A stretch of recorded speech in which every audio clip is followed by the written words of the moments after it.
I just want to know, like, do you have a list? Do you have a list? Do you have one? All I want to know.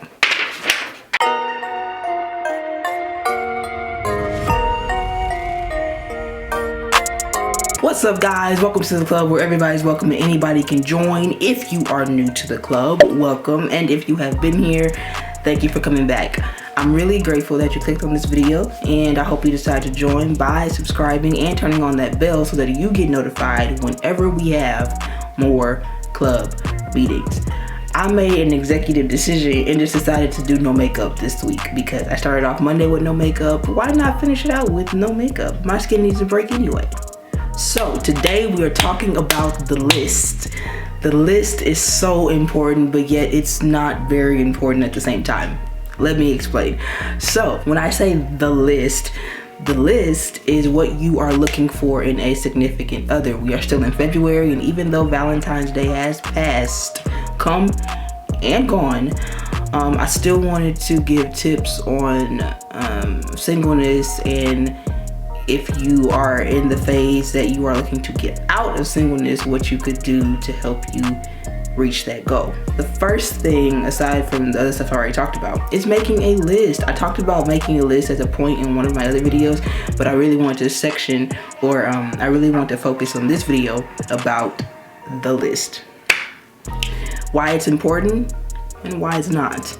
So with the list, really, when I was a little girl, I started off writing just a lot of different things. No order, no organization of the list or anything that was on the list. It was just everything I ever thought that I could want in a man. And the more I did that, the more I realized that a lot of us have things that are superficial on that list. And as you get older, you begin to understand this, and you begin to write off and check off things that you could do without, things that aren't really that important. So I'm gonna start with the cons, because I like to say the best for last. So the cons of writing a list and why it's really not that important is because when you focus so much on making a list, you forget that people are not perfect. You are not perfect. So you cannot expect this man to have every single thing on the list. That's why I encourage every female, write down everything you've ever wanted in a man. All the unrealistic stuff, everything. Let it sit for a couple of days and then come back, and like after you've prayed about it, after you've really thought about it, after you've really sat down and been like, okay, do I really have to have this? Like, is it really that important? Is it really that important for me to have this in someone that I love? Like, is it a deal breaker? Is it something that I cannot do without? Is it something that I absolutely have to have? And if you can say yes and give a reasonable why, keep it. If you can't, throw it out.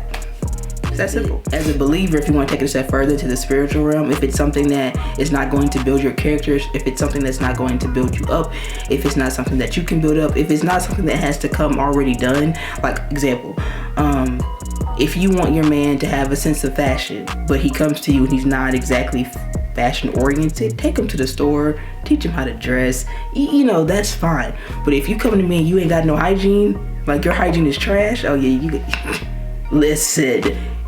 The door. I can't. Like, that's something for me. Your hygiene has to be up to par. Period. Or for me, a real deal breaker is if you're not a believer. I don't do unequally yoked. You have to have the same faith as me. You have to have a relationship with Jesus Christ. And I just talked about that on Friday's video. Having a relationship versus following religion. You have to have a relationship. Period. Those are deal breakers for me. Those are things that I cannot. If you don't have those things, you are not dating me. Okay? But back to the list. That's why it's not that important, because you'll miss out on a really, really good relationship. You might miss out on your soulmate. You might miss on the very person that God has ordained for you, because you are sitting here looking at a list saying, okay, he works here, he doesn't do this, he does this. I don't know if I could deal with that. He does this. Here's this thing that I didn't even expect to come, and it's here now. So what am I gonna do with this? Like, you know what I'm saying? So don't hold the list as the 10 commandments. It is not it is not written in stone. It is not the end all be all. It's just a guideline for you so that you know what you want to accept in. That's what the list is for. So on to the pros, on to the reasons why you should write the list. So you should write the list, because like I said, it gives you guidelines, boundaries, and parameters on what kind of people you will accept in and out of your life. If there are things that are deal breakers, put stars next to them or make them bold. I typed mine out, so like make yours bold or whatever on your sheet, so you know what is absolutely positively has to be there or absolutely positively cannot be there. So yeah, that's why it's really important to make the list. It's also very important to make the list so you know what you need to be, because if you want your man or your woman to be like that, then you need to be like that. If you want someone who's loving and vulnerable and romantic and communicative and, you know, all those wonderful things that we talk about on Instagram and we talk about in relationship goals, sis, bruh, sir, ma'am, you need to be that. So it gives you a parameter on what you need to be. And if you see your list keep getting longer and longer and longer and longer, and you're expecting all these things from whoever you're dating, whoever you're in a relationship with, whoever you're married to, and you're not giving those things, best believe they're not going to give those things because you aren't. It's really simple. The law is really, really simple.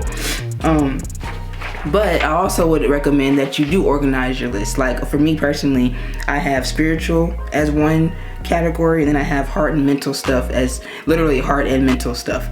I put that on there because I don't want a man who can't explain himself. I don't want a man who does not know how to communicate. Now, pause. If I have a guy who doesn't know how to do that but is willing to learn, I can work with that. Now, if I'm just got a guy who just, whenever he get mad or sad or irritated or whatever, he just shuts me out, not going to work. You know, you have to have variations of these requirements, if you will. My next category is physical, because let's be clear, I have to be attracted to you. I don't play men. I am not a player. I am not the kind of person who, if you have everything else on my list but I just don't think you're attractive, I'm not going to date you. Why? Because physicality matters. Yes, I know the word says that beauty fades. It does, but I need to be attracted to you on some level. It cannot be, oh my God, he is so sweet. He is so romantic. He is so caring. He knows how to communicate. He has a lot of money. He actually knows how to provide. He knows how to cover me. Yada, yada, yada. But I don't think he's cute. Or maybe, I don't know. It could be a myriad of different things. Like maybe he can have a cute face, but his body is not exactly where you would like it to be. Listen, physicality matters. Let's just get that out the way. Christian, non-Christian, physicality matters. Okay, so that is a section on my list. Then, of course, financial is last. And I specifically put financial for last because I do want to build with that person. Financial aspect of the relationship, especially in the regard of a woman finding a man or a man finding a woman, is that it's common culture, I guess, for the man to do the providing and to cover, and I think on some level it makes the man feel like a man to be able to do that. And hey, I'm not gonna stop you. Do what you do best, player. But it is important. Let's also not take away from the fact that you don't want to be broke. You don't want to be happy and broke. I like to be happy and financially free. That's what I like to be. Happy in love, financially free. Not happy in love and broke, because the word even says that money answers all things. So you need it. Don't sit there and act like you'd be cool if you broken. Listen, now if push comes to shove and we're going through a rough patch, I'm fine. We can make it. Like, I know how to sustain a relationship. We're going to be fine. Like, it's okay. I got you, you got me. We gonna make it. We Bonnie and Clyde. We good. We gonna make it.